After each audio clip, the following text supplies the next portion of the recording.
pat yourself on the back for some awesome endurance, partially caffeine-fueled, partially alcohol-fueled, and 100% intelligence, inspiration, and curiosity-fueled.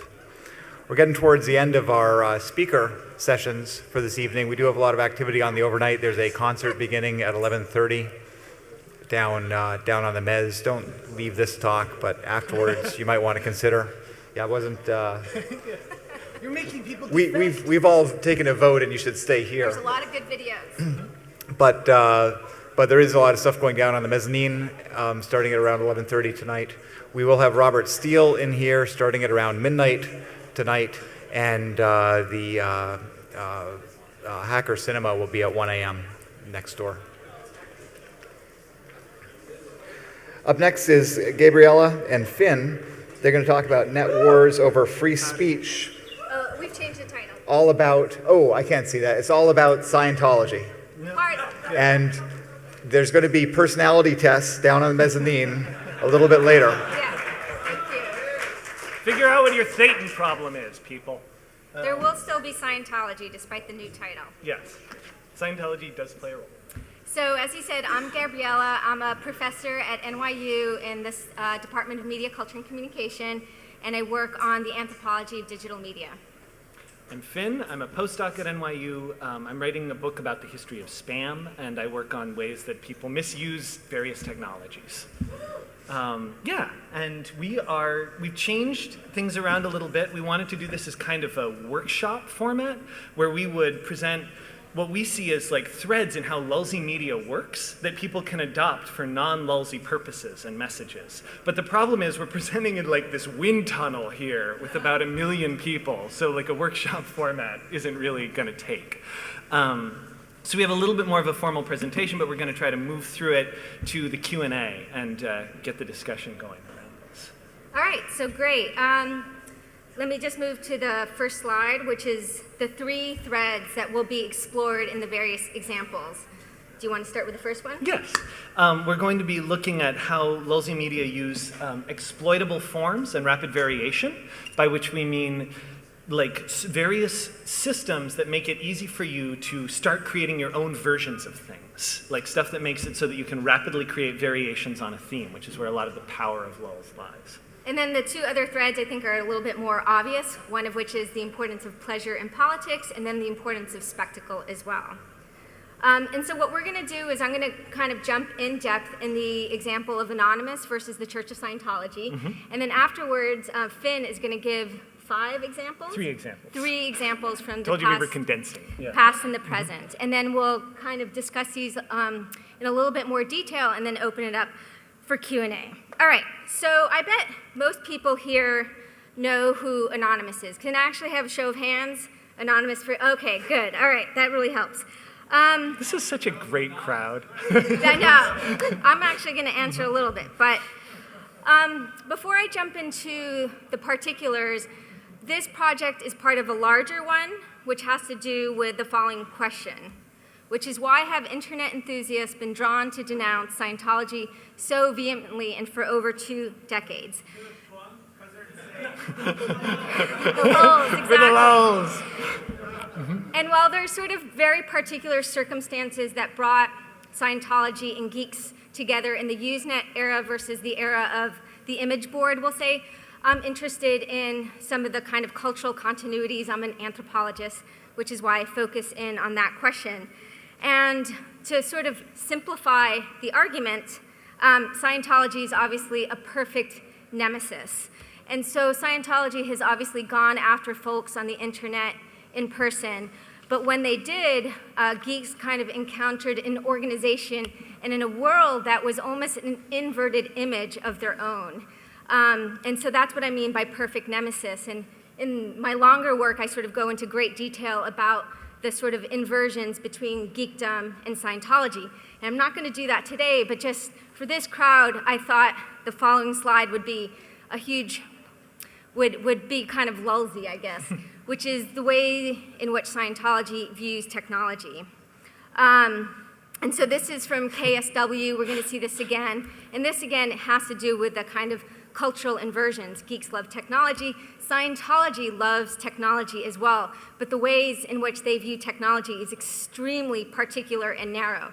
So getting the correct technology applied consists of having the correct technology, knowing the technology, knowing it is correct, teaching correctly the correct technology, applying the technology, seeing that the technology is correctly applied, hammering out the existence of incorrect technology, knocking out incorrect applications. I think you get the point, right? And so what's interesting is that Scientology is this religion of science and technology, which many geeks find offensive on top of their kind of human rights abuses. Whose signature is that? Hello, Congress signature? I believe it is.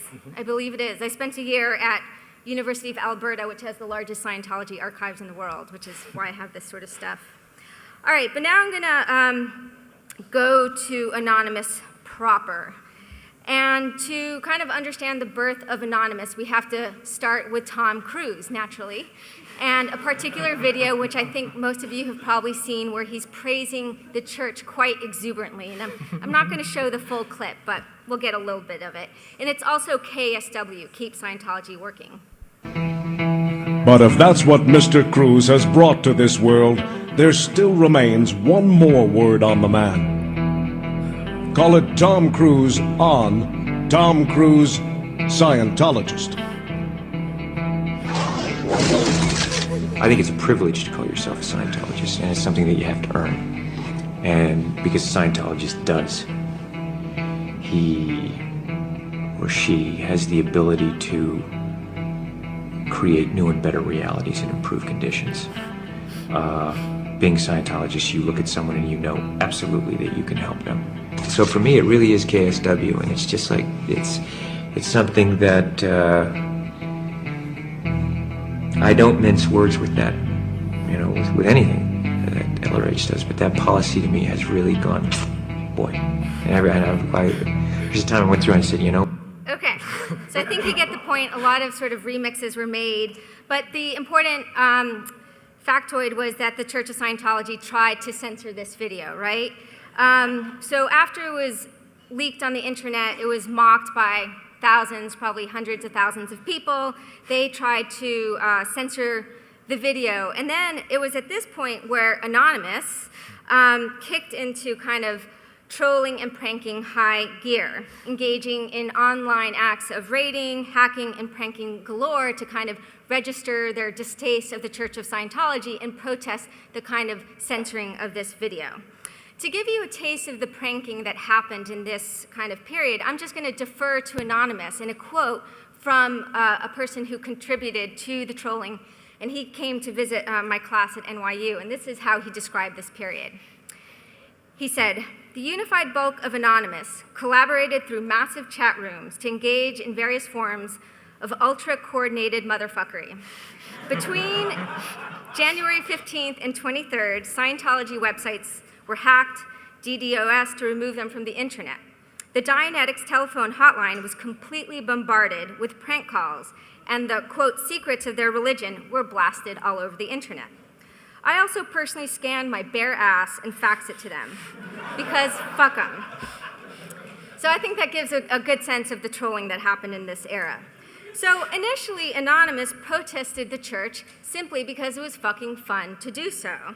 In other words, they were doing it for the lulz.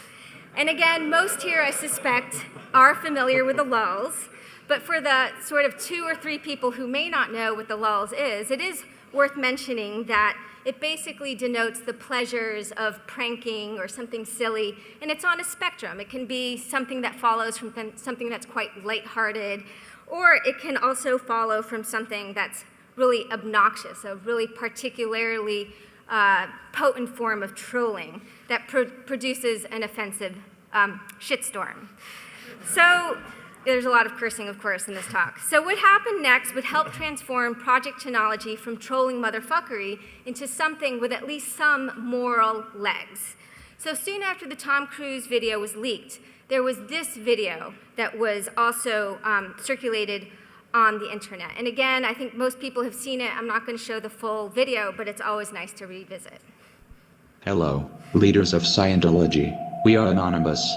Over the years, we have been watching your campaigns of misinformation. your suppression of dissent, your litigious nature, all of these things have caught our eye. With the leakage of your latest propaganda video into mainstream circulation, the extent of your malign influence over those who have come to trust you as leaders has been made clear to us. Anonymous has therefore decided that your organization should be destroyed, for the good of your followers, for the good of mankind and for our own enjoyment.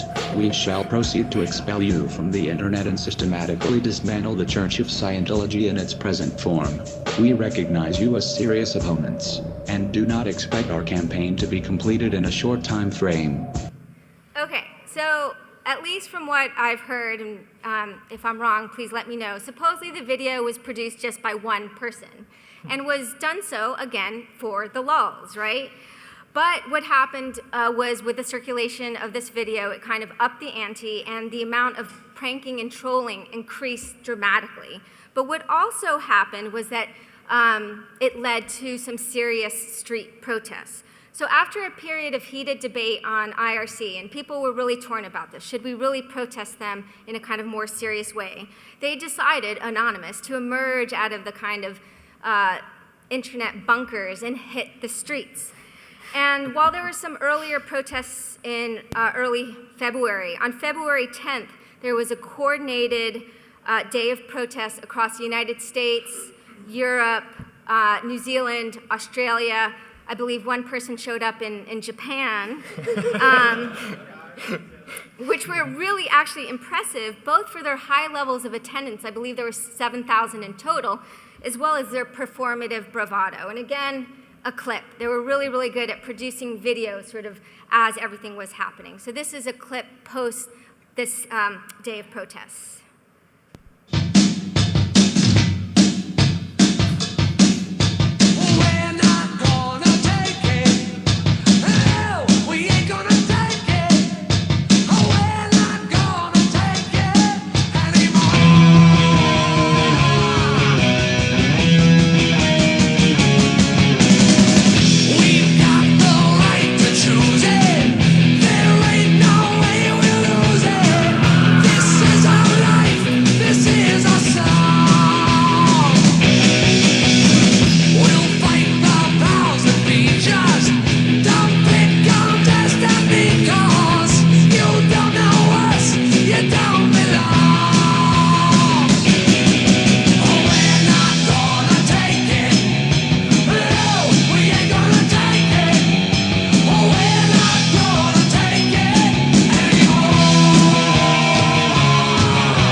Protests in New York City, and the first one was really, really interesting because a lot of people were just like, why are you here? I don't know. I was following mudkips on 4chan. Do you know anything about the Church of Scientology? Well, they're kind of weird, you know? So it was really one of the probably world's first truly accidental protests. All right, so now that we know a little bit about Anonymous, I want to examine its conditions of birth to address two things: how memes act as a kind of memory, and to address how this example kind of teaches us something about spectacle and trickery.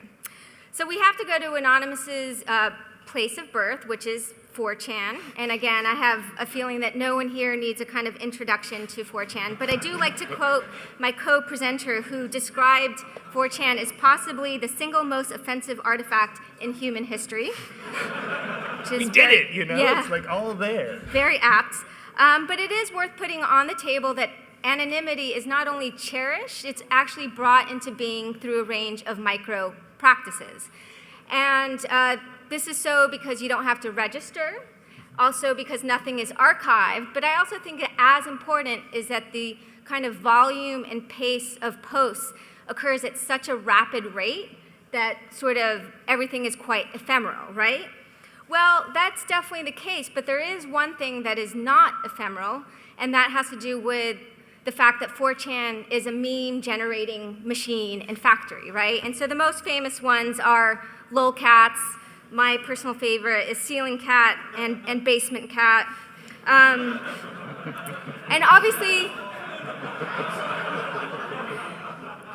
they're quite pleasurable. Everyone's laughing, but I think they're also important because the meme acts as the locus of memory. So in a context where so much is ephemeral, the meme is that which perdures because it circulates largely through constant modification. It's that which sticks in people's minds, which can also unite a group of people who are otherwise dispersed and unconnected. And I think, in fact, the initial constitution of Project Chanology can be seen as a kind of meme that went wild, right, at various different levels. There was the Tom Cruise video that was altered. There was the message to the leaders of Scientology, where there was also some remixes, and then just the very initial protests as well. So if Project Chanology was initially a well kind of conceived act of distributed trolling, and if it was fueled in part by memes, what happened when Anonymous started to protest for serious reasons? What happened, in other words, to the lulz once they were kind of protesting with more traditional tactics? So, in fact, the traditional hallmarks of Project Chanology, trolling and pranking, actually proved hard to sustain as they kind of hit the streets, as it went from kind of internet motherfuckery to real protest movement. And there was kind of old-time critics of the church who were involved in the Usenet era who were just like, whoa, whoa, we're not going to get on board with you, anonymous people. You're just too out of control. And basically, they asked them to reconsider their tactics, which Project Chanology partially did, dropping some of the more kind of offensive, trollish and prankish behaviors, and bringing on board, or at least making alliances with the old-time critics of the church. But the important word I want to emphasize is partially. So on the one hand, the protest movement, as it grew out of the internet and grew up, used tactics of nonviolent street protests and telescoped onto the kind of abuses of the church on free speech and human rights grounds, and they really ran kind of a remarkable protest movement. On the other hand, some participants continued to engage in lulzy behavior as part of their protest arsenal. And the most famous one of these, there's a number of them, but the most famous one is Operation Slick Pubes, which happened here in New York City. And actually, I'm not going to describe in any detail what happened. I think you can use your imagination, and for those who really must know, Google, a quick Google search will yield the video. The important point here is that trolling and the lulz are still part of the protest repertoire. And some protesters claim that the lulz is not only important because that's kind of their roots, it's not only important because it's more fun, but it's also important because to get any media attention these days, you kind of have to go out on a limb and create spectacle. So in the remaining time, I cannot give justice to the range of positions and tactics that emerge over time as Project Chanology kind of grew up, because it's not really as simple as the binary between the lulz and the, quote, moral fags who protest for human rights reasons. The movement has diversified. There's a range of tactics, and also there's a lot of differences cities to cities, Toronto versus New York versus San Francisco, and so on and so forth. But to finish, and I'm reaching my conclusion so that we can go over to Finn, I want to raise the issue of spectacle and trickery that I think is so pertinent to this story. So whether or not you think that Anonymous are scum of the earth douchebags, which is one definition for trolls on Encyclopedia Dramatica, or freedom fighters, they are nonetheless wizardly when it comes to enacting spectacle, which can be a very handy political weapon. This is something that political activist and academic Stephen Ducreux has written a lot about in a book, and I'm going to quote him. He's argued that spectacle must be staged in order to dramatize the unseen and expose associations elusive to the eye. And after Finn, I'll complicate this a little bit, but this is a good definition to start off with. And this, I think, is related to a question I usually get during the Q&A, and I'm actually going to raise right now. What impact has Anonymous had on the politics of Scientology? This is kind of a hard question to answer, but I do think there's a few things that can be said. Due to the spectacle, it definitely pierced the media. It was on Fox News, ABC, Time Magazine, so on and so forth, right? And I don't think without the spectacle it would have had that impact. So that's something you could say with a little bit of confidence. Recently, there were some high-level defections from the Church of Scientology. So some members who were well-respected and had been involved with the church for a long time left. To connect this with Anonymous is very difficult to do. But one thing that I can say, which is somewhat related, is that I think people were more willing to be critical of the church post-Anonymous, journalists, critics, and researchers. For example, this is a kind of personal story. I had been working on this project prior to Anonymous, in part because I landed in University of Alberta where they have these archives. And I was actually too scared to ever really talk about this in a very public setting, much less publish. Thanks to Anonymous, ironically, I'm no longer anonymous at all about this work. They've got their hands tied. So that, they definitely had that impact. Okay, so my final point, which has to do with trolling. So Anonymous is worth looking at to ask whether internet trolling, which Anonymous is obviously only one example, it's kind of exploding today, has any politically redeemable qualities, given that trolling can, edge very close to harassment or be harassment at times. So I'm not going to talk about the harassment, but if we consider trolling as an example of the trickster, then perhaps there may be some ethical substance to their actions and to their spectacle. So for those that may not know, the trickster kind of encompasses a whole range of figures across the world, mostly in myth. They're really wildly entertaining and quite audacious mythical characters and legends, from the Norse god Loki to the North American coyote. Tricksters are not always the sanitized kind of version that Disney makes them out to be. This is one of my favorite images of a trickster. Though clever, they're often quite grotesque with big penises. They engage in acts of cunning, deceitfulness, lying, cheating, killing, destruction, hell-raising, and as their name suggests, trickery.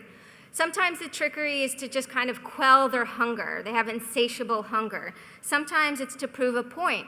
And sometimes it's just because they're stupid. In other instances, it's to do good in the world. Trickster, to be blunt, they're much like trollers. They're provocateurs and saboteurs. And according to Lewis Hyde, the trickster helps to renew the world. In fact, renew culture, insofar as, and this is a quote from Lewis Hyde, the trickster's function is to uncover and disrupt the very things that cultures are based on. So the mythical notion of the trickster does seem to embody many attributes of the modern internet troll. And now I'm going to leave you with a bunch of questions. But is it reasonable to equate the mythical trickster figure Loki and the trickster in Shakespeare with figures that don't reside in myth, don't reside in fiction, but reside in our internet, although they do create a kind of mythos? Given that the troller can often cause actual mayhem in people's lives, does the moniker, the trickster, act as an alibi, as a defense, an apology for juvenile and worse, racist, misogynist, take-your-pick behavior? Or is there a positive role for the troller to play on the internet as a site of constant play? If all the world is a stage and we are merely players on it, what does that make the internet? A play within a play, a place to play? Is the role of the trickster played by the troller? Or is the troller just playing, just for the lulz? So I'm going to leave it at that. And now we're going to turn it over to Finn, who's going to give a bunch of other examples.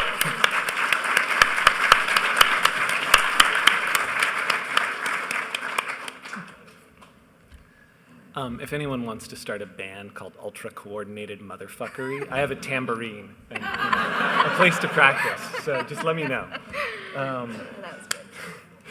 So Yeah, whenever I follow one of Biela's presentations, I always feel like, I've got a kite following a helicopter or something. But I would like to present some examples from very different media and very different eras to create context for these ideas of lulzy media and lulzy practice. Things from other times, other kinds of media, they have like very weird, they have temperature differentials and speed differentials. You can get good stuff off of them, good energy. So these are three major ones, and the sort of threads of lulzy media that I'd like to argue that they connect with. So the first is a book. It's a collection of photographs from medical journals, official archives, and the albums of soldiers and veterans, with captions and text in 4 languages, produced by the German pacifist anarchist Ernst Friedrich in 1924. Krieg dem Kriege, war against war. Friedrich was the kind of guy, and living in the kind of environment, where he would be put in a mental institution rather than go and fight on the front lines of the First World War. And he had a deep belief in the power of images. If people could see just exactly how bad it was, something like this would never happen again. So in a period of heavy censorship, he created this album of summary executions, mass graves, destroyed cities and forests, starving civilians, and most infamously, a run of images from the first generation of soldiers that reconstructive surgery was able to save from mechanized warfare, but not in a really recognizable form. I'm not going to show any of those because I don't want to goat-see this entire audience. They really are hard to look at. I know you can take it, but if you just Google the title of the book, you can have your, 2 girls, 1 cup moment. So this mode was completely straightforward mockery and shock tactics in a kind of fail blog style that we could essentially call lol warmongers. Is juxtaposing official images of proud soldiers with marching off to fight for the fatherland with pictures of their heaped up bodies, with captions written in this kind of sarcastic snark, of which the highest form is like this kind of outraged, sardonic humor. The pictures, especially the facial surgery material, are presented really straight. Like Friedrich believes that these will blow your mind and you will refuse to participate in another war. This is one of the most evocative of the images. This is from one of the retreats where they just started killing all the livestock and torching the fields. It's like a still from a Jodorowsky movie. This is actually something else. I should have cut this slide. So which brings us to the strategy of shock. This is thread 1 of lulzy media, shockingness. So on one level, shock totally works. It's simple. It's really effective. You can see the results. People will actually come back of their own accord to be titillated and horrified. And on another level, it doesn't work at all. It's really hard to make it stick if you're trying to create any kind of continuous social change, especially in a sort of image-saturated environment like ours. It's exploitative, often, of its subjects, and that's something we have to think about. And in the long run, the effectiveness is questionable. Like, war against war not only did not stop further wars, it's actually been virtually forgotten by everyone except people who make album art for death metal bands, which is actually how I first encountered it. Yeah, it's where the process began. So number 2, very briefly, is one of the most interesting cultural events to come of someone dropping acid on a rooftop in San Francisco in 1966. The tripper is Stewart Brand, who I'm sure most people here are familiar with, creator of the Whole Earth catalog and longtime kind of internet gadfly guy who started The Well. And he, on his acid trip, became convinced that if you could show people the whole Earth from space, it would jumpstart ecological consciousness, because they would see that it wasn't like flat and infinite, it was actually bounded and finite, and in fact quite small. And he knew that NASA at this point had the capability of taking these images. And so his first idea was to create a demand, take a picture of the entire Earth. But then he realized he could take advantage of what he brilliantly calls the great resource of American paranoia, and decided to rephrase it as a question: why haven't we seen a photograph of the whole Earth yet? Yeah. What are they hiding from us, This is a picture of one of them in action. You can see it down on his shirt there, grooving out at the Human Being. He sold them for 25 cents. Sold them for 25 cents a piece, starting on the campus of UC Berkeley with a Day-Glo sandwich board and a white jumpsuit, project which got him kicked off of campus and got the story into the papers. And then he moved on to Stanford, Harvard, MIT. He sent these buttons to everybody: Soviet scientists, UN representatives, politicians, activists, Buckminster Fuller, who helpfully wrote a letter back explaining that you can really only photograph half of the whole Earth at any one time. His idea of helpfulness.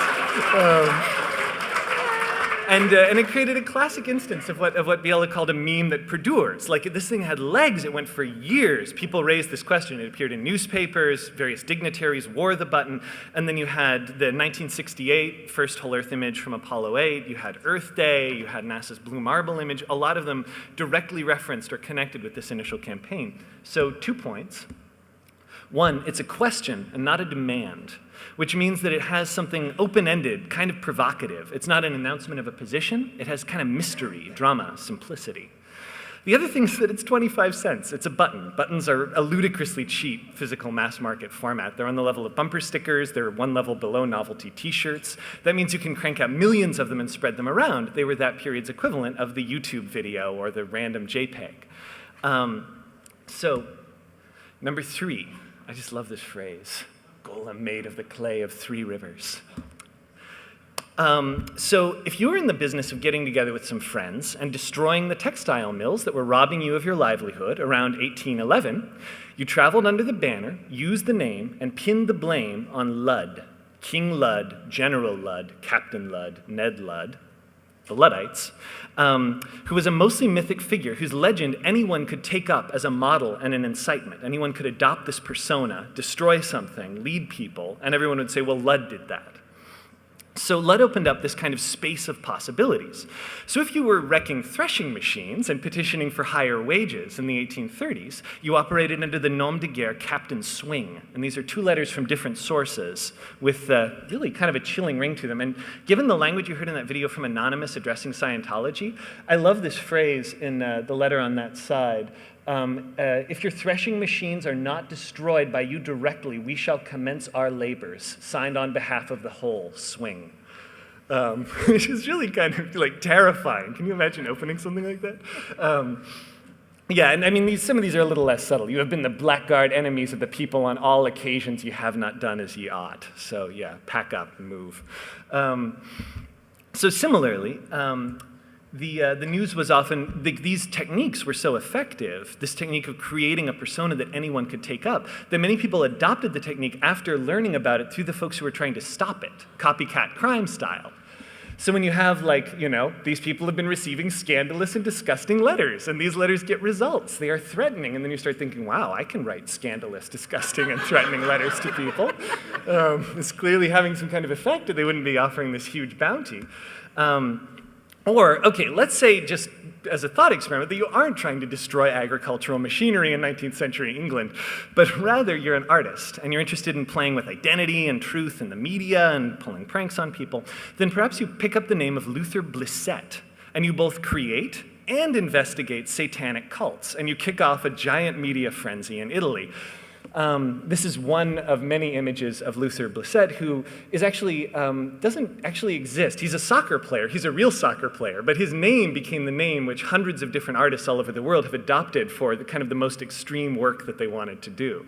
So yeah, he goes everywhere. He does everything. Or you could add to the enormous body of weird artwork produced by Monty Canson, who has had a similarly, you can Google any of these names and get their kind of extensively weird histories, who's another like sort of art star that anyone can adopt, anyone can become. And if this model sounds familiar, that's because it brings us back to Anonymous. This is frames from V for Vendetta, if anyone hasn't read those. And yeah, this exact same figure where you have an iconic hero who then becomes someone that anyone can take up the mask, and anyone can learn the methods, anyone can apply them in their own lives.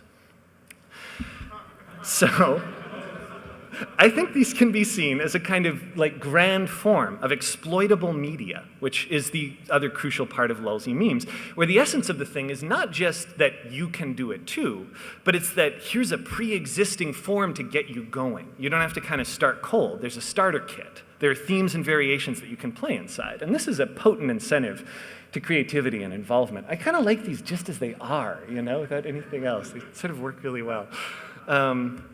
So the takeaway from number 3 is that it's incredibly powerful. I chose these examples of very few among many. Lots of people have tried this. It's been very effective in many different situations. And as some of the Luther Blissett crew say, it's a golem made of the clay of 3 rivers: agitprop tactics, folk mythology, and pop culture. And if you can mix those well, your golem can move mountains. But, and this is where we get into the problems, if you have an actual message, there can be a bad signal-to-noise issue, because anyone can use your platform, as in the concern over the Scientology protests, like, is this a joke or not? When do we become serious? And, of course, it's easy for agent provocateur to crash your message. And closing the loop here, you run into the problem of lulz for the sake of lulz. You know, the message kind of disappears into something like this, which I just cherish. This is from 4chan, obviously, but I mean, this is virtually like a piece of conceptual art. This has become like very abstracted from, which brings us to issues and lessons. Yeah, sorry, I thought it was one more in there. Which brings us to issues and lessons we'd like to consider, starting with the question of pleasure and spectacle. Okay, so now that we've seen all this media, this part is not going to be as humorous or shocking, but hopefully still there's going to be some interesting things to say. And again, we're going to address why some of these things are important and valuable and some of the downfalls as well. So why is pleasure important? You know, asking that question is almost obvious, I think, to most. So what I'm going to add is hopefully just a little bit of granularity. I think especially as the example of Anonymous shows, humor is just pleasurable. It keeps people going. So that's helpful. It is the case that there's certain types of politics that don't lend themselves towards humor. War is one of them, which we saw a little bit of that. So in a related guise, pleasure is quite practical because it helps to bind groups together. Groups that are even quite dispersed, such as Anonymous, the Luddites, Luther Blissett. I don't think you can really call Luther Blissett a group, but nonetheless, there is a kind of identification among people who are otherwise dispersed. I think also related to this is that a kind of mythic figure or entity is created, and this could be helpful because you have a leader without having the problem of a living person who is a kind of cult of personality where too much is expected of them. And obviously with these groups, especially ones that are engaging in political action, there are leaders, there are people doing the heavy lifting, and so on and so forth, but there's not necessarily someone who is identifiable. Wu Ming, which is an Italian collective in Italy, is a really good example of that. They write novels, they engage in political action. There's at least 5 of them, but they never allow the press to take pictures of them, for example. So you really don't know who they are. So it has created a kind of mythic aura around them. Okay, I think another really important element has to do with the fact that with the examples we raised, a lot of these groups are engaging in political action, but they're also just making stuff. They're making art that is useful for 2 reasons. It can be used to kind of garner attention. Hey, look at us. We're doing something interesting. But it also can be used to kind of sustain pride among the kind of activists themselves, because as people know, sometimes with politics, it's there could be dry periods. It could be very difficult. The labor of politics can be very depressing. It's often fighting against something. So if you can also have something that you're creating alongside the kind of deconstruction, it can kind of keep you going. Obviously, hackers make software, and in sort of, I study free software as well, and that software keeps these groups going as well. But if you're not building something tangible, the art can function in a similar way. Now we just want to give a few brief examples where media was and was not created in terms of kind of more mass political campaigns. And so to start off, I'm just going to give the Obama example, whereby in his political campaign, a lot of Obama fans created artwork of all kinds, music videos and posters and so on and so forth, that were then kind of integrated into the campaign. And it had this very kind of vibrant life. The health campaign, on the other hand, had none of that. It didn't even have a slogan like he had with his political campaign, much less the kind of art produced by fans of healthcare. And again, you can't blame the sort of problems of the healthcare campaign just on that by any means, but nonetheless, I think it's indicative of a kind of weaker politics. Yeah. And so you're going to give one more example. Well, one where you can blame it a little bit on the weakness of the campaign is Prop 8 in California. Is everyone familiar with Proposition 8? Yeah, yeah, it's horrible. Loathsome. And the fucking thing is, 2 months before it came to vote, it was down 17 points in the polls. This thing was dead in the water. It had no legs. And these asinine advertisements were created, featuring a lot of slow-motion clouds and people explaining very nebulous problems that they might conceivably have at some point in the future if Prop 8 did not pass. And our side, I dare I say it, the good guys, had nothing. We had nothing. We had very, very weak presentation. It was like, don't do this. It is bad. It is clearly bad. This is stupid. And that achieved nothing. So you can really see those as, I think, cogent examples of something where there was a real opportunity to get people engaged and develop powerful messages, and nothing of that sort was created. Okay, so now I'm just going to make two final points about spectacle, and then we'll turn it over to you just for a few more minutes, and then we'll be done. So first of all, it is important to note that not all spectacle is pleasurable. I think we saw that with some of the war-on-war examples, and I'm going to show a few others. Nor does spectacle have to be manufactured in all instances.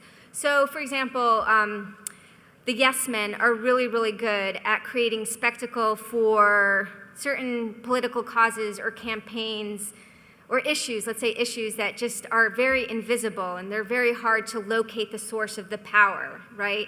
So they create a spectacle and make visible that source of power. When it comes to something like war, on the other hand, the spectacle and the shock are they're inherent to war itself, right?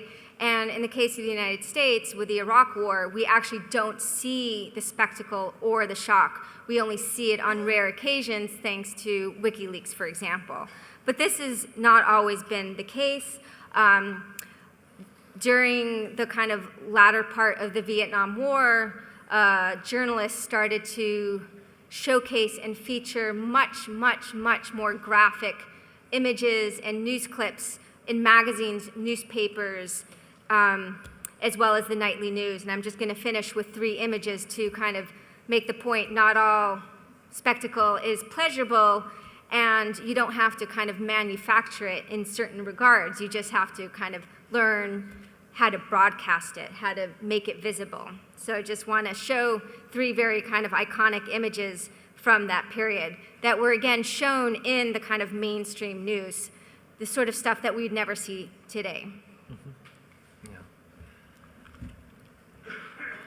So, so very important thing to remember. And the unbelievable fact that now, we have to rely on the incredibly hardworking and, daring people of WikiLeaks to bring us actual images of things that are happening.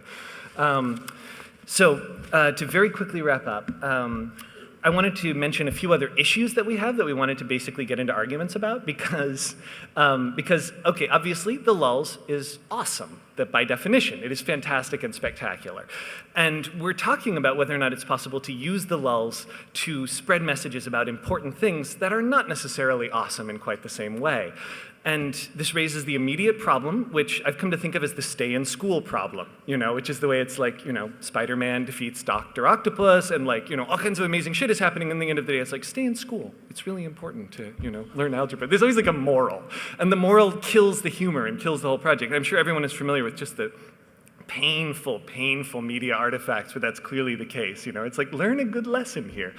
So what we're trying to figure out is whether it's possible to use lulz for things without kind of destroying that spirit. And that involves a couple of different aspects. So one is that given lulzy group is not your personal army, as they used to say of Anonymous, as they still say of Anonymous, which means that you can't simply sort of approach some group of people and be like, here is X-worthy cause, spread the word, make funny stuff so that people learn about this. So this suggests that, first of all, the question, if you're going to build a campaign like this, how do you bubble up the good stuff, or the stuff that you want, the message that you would like to bring forward, and somehow kind of keep things balanced? So I don't know how many people followed this, but This is the My David Cameron project. They took his aggressively airbrushed publicity photo in the UK. It's just magnificent. I mean, the man looked like a Ken doll. And then they set up a simple, this is a classic instance of trying to create like a kind of lulzy environment. So they created an exploitable form. They made a simple web app where they had a blank version of this poster. You could insert your own slogan. And then you could like have kind of a voting system. You could bubble some stuff up. And as you can see, the hard part was they were kind of angling for the top poster and kind of wanting to head away from the lower one, or the ones where he's just like, dressed up in crazy clothes or sort of speaking gibberish. And this raises the question, like, so how are you going to, can you cultivate a community that can actually come up with genuinely funny, crazy, lulzy stuff without kind of killing them by being like, no, we need to have only the responsible things that make us look good. Only those need to come to the fore. Similar question is, how do you use shock tactically so that it doesn't lose its kind of luster? Because if you just keep deploying it, people end up either turning the page or you end up running rotten, and no one really wants to end up doing that. The images are often kind of not enough on their own. Finally, I thought there was a slide there too. Totally screwed this up.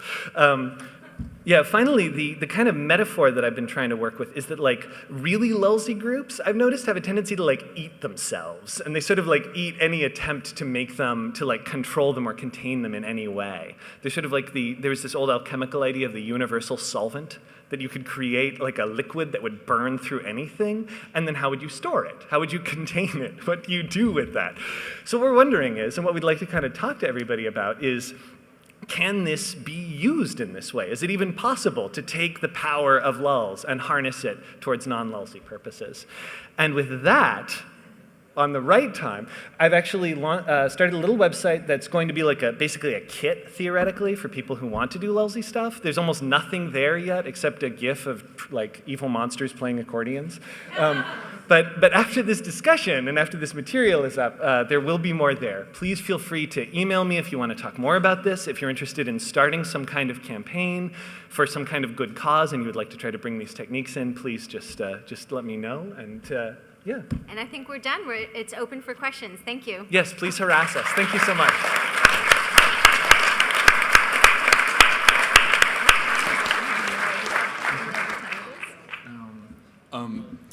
Hello, that was a very great talk. Two things. During the healthcare debate, I think the Tea Partiers were actually great about tea baggers, whatever the fuck they're called. But they had all sorts of incredible imagery with like death panels. Obama with Hitler mustaches and all sorts of bizarre shit. They rocked the boat on that one. Yeah.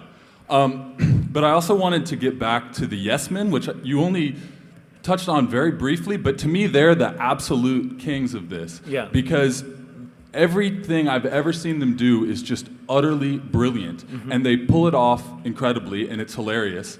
And they even did something with a giant inflatable cock, which was making me think about the tricksters. Yeah. And they're clearly all done with like real moral purpose that's unambiguous, right? And so when I see what they've done, there's an immediate shock and awe and laughter, and then I just am like, wow, that was brilliant. They got their point across perfectly.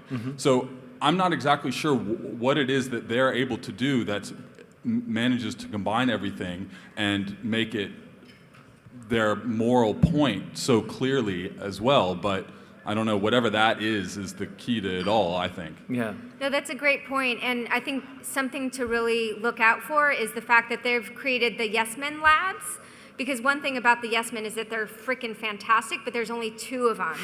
And perhaps the answer is like they're just really freaking good at it, they've really practiced it, but is it something that can be exploitable media in the sense that others can adopt? And time will tell, because that's precisely what they're doing. They're creating a kind of class and kit to train others to do what they do. And that will be really interesting to see if other people will be able to pull it off. Yeah, that's a great point, yeah. I know this example isn't quite as important, and it didn't have that much lulz, and it was a lot more lighthearted. But I was surprised you guys didn't mention Team Coco or anything like that. Do you guys consider them along the same vein of, they did get together. They gave some support. I know it was just a really unimportant cause in the end, but it was really effective. And Conan started a tour, and he got his own show and all that, basically because of Team Coco's support. Obviously he had his play on it, but without Team Coco's support, things would have been a lot different. That's a really good, actually, to be totally honest, I didn't even think of that, but that's actually a really good example. Yeah, because it was a lot more lighthearted and all that, and no violence and all that, but still it was very effective. Yeah. No, that's I mean, and they had a huge suite of different, it was very savvy the way that they went about it. That's a really, something to look at. So I promise all of our answers aren't going to be like, that's a great point, and we're going to think about that. So. I have to apologize because this isn't even a question, and it's pretty much like the last two. But I just wanted to make a comment. What you're talking about at the end reminded me of a documentary that I saw about in Serbia. The so-called fall of Milosevic was the documentary was provided by the BBC, and it was about a bunch of really young kind of pro-democracy people, and their whole thing was about farce, jokes. They were not earnest, and they were not trying to be, political in the kind of classic sense. But it was also interesting because that group got a lot of funding from outside, and yet it didn't manage to kill, didn't kill the lulz, so to speak, and they still managed to achieve their aims. I just thought it was interesting. I don't know if you've thought about that. Do you have the name of the documentary? Nope. Okay. Sorry. But we can BBC, Google Serbia. for the rough cloud. Yeah. I mean, it definitely seems that if the lulz is generated from within a group who is channeling it towards something, then the lulz doesn't get in the way. It's more like when there is an independent lulzy thing, can that be channeled towards something else? And I think also what's great about all the examples that people are giving, and this is something that really came into fruition as we planned for this, lulzy media that's exploitable, that has these qualities, is actually a lot more common than even I thought. You know what I mean? Yeah. It's a lot more common. I mean, it exists in sort of ponds and patches, but we're trying to kind of collect it in sort of one arena to make it more visible. Yeah, so I think the healthcare debate's an interesting example. So to come back to that, I think that the fact that the right wing had a very was very effective at this sort of like viral meme messaging and all that sort of thing. I don't think that that's disconnected from the fact that they actually had a clear message and a clear platform, and that they actually had people mobilized at least to some extent. And I mean, it's hard to say like which really came first or whatever. There's definitely like a relationship there, but I mean, you can't really have any kind of like meme supporting the healthcare reform that did get passed because it's been months and nobody still knows what it really consisted of. So how do you have a meme that supports that? You know what I mean? So I think that you have to look at it kind of in connection with like everything else that's going on too. But I think what that connection is kind of something that varies a lot. You know what I mean? Yeah, and that's part of the thing is like to have that. What is V from V for Vendetta about? Freedom forever. What was Chanology about? The downfall of the church. Like these are these very powerful things. Yeah, very specific. Yeah. Hey, I was wondering where you guys think improv everywhere fits into the ecosystem, because it's one of the things that's kind of interesting to me is it seems like lulz entirely absent of troll. And maybe a touch. It seems like when they have troll, it's a failure mode. Like as portrayed in kind of This American Life about the fan night. And I find that really interesting and really disconnected from a lot of the stuff, but also one of those things that couldn't happen without the net.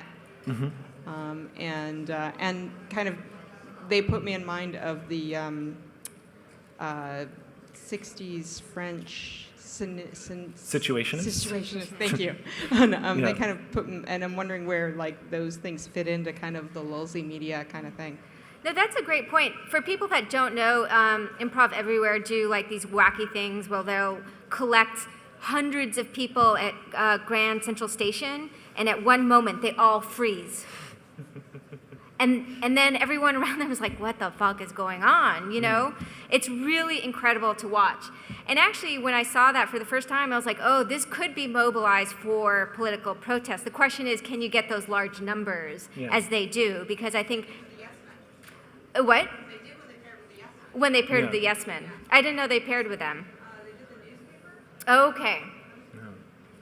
Yeah, no, I mean, it's very much like, it's very much along those lines of like, yeah, I mean, I think, again, like we're just starting to kind of like look at this and start to take some of these different things apart, but that quality of like just wanting to bring joy first and foremost is definitely a part of their ethos and something kind of neat to think about.